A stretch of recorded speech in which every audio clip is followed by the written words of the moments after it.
എൻ്റെ പേര് ദീപ എന്നാണ്. ഞാൻ കാര്യവട്ടം പോസ്റ്റ് ഓഫീസിലാണ് വർക്ക് ചെയ്യുന്നത്. ഞാനിപ്പോൾ ഡിപ്പാർട്ട്മെൻറ്റിൽ കയറിയിട്ടൊരു 19 വർഷമായി.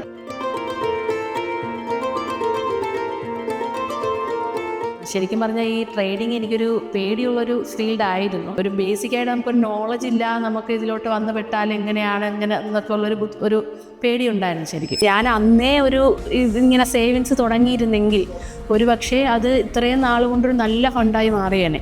എനിക്കൊരു പക്ഷേ ഇന്നിപ്പോൾ ആ ഫണ്ട് ഉപയോഗിച്ച് തന്നെ എനിക്ക് ജീവിക്കാൻ കഴിഞ്ഞേനെ. പക്ഷേ അന്ന് എനിക്ക് അതിനൊരു പ്രോപ്പർ ഗൈഡ് ലൈൻസോ തരാൻ അങ്ങനെ അന്നത്തെ കാലഘട്ടത്തിൽ അങ്ങനെ ആരും ഉണ്ടായിരുന്നില്ല. പക്ഷേ ഇപ്പോൾ ഉള്ള കുട്ടികൾക്ക് ഇപ്പം ഫിനാൻഷ്യൽ അറിവ് നേടാനുള്ള സാഹചര്യങ്ങൾ ഇപ്പോൾ ഒരുപാടുണ്ട്. അപ്പം ഞാൻ വിചാരിക്കുന്നത് എൻ്റെ മക്കളിപ്പം ഒരാൾ +1 ആണ്, ഒരാൾ 8th ആണ്. ഞാൻ അവർക്കൊരു ജോലി കിട്ടിയാൽ ഞാൻ സജസ്റ്റ് ചെയ്യുന്നത് ഇങ്ങനൊരു കോഴ്സ് എടുക്കുക, പഠിക്കുക. നമുക്ക് എങ്ങനെയാണ് നമുക്ക് സാലറി കിട്ടിയാൽ മാത്രം പോരല്ലോ, അത് നമുക്ക് എങ്ങനെ വിനിയോഗിക്കണം, നമ്മുടെ ഭാവിക്ക് വേണ്ടി സേവ് ചെയ്യുക, നമ്മൾ കറണ്ട് ചിലവുകളെല്ലാം നടന്നു പോകണം. അത് ശരി തന്നെയാണ്. നമ്മൾ കടമില്ലാത്ത രീതിയിൽ അല്ലെങ്കിൽ നമുക്കൊരു ടെൻഷനില്ലാത്ത രീതിയിൽ നമ്മൾ ഭാവിയിലേക്കും കൂടെ സേവ് ചെയ്ത് പോയി കഴിഞ്ഞാൽ നമുക്ക് പിന്നെ ടെൻഷൻ എന്ന സാധനം കാണില്ല. ഫിനാൻഷ്യൽ ഫ്രീഡം എന്ന് പറയുന്നത് ഏതൊരു മനുഷ്യനും അച്ചീവ് ചെയ്യാൻ കഴിയുന്നൊരു കാര്യമാണ്, പ്രോപ്പർലി അത് മാനേജ് ചെയ്യുകയാണെങ്കിൽ.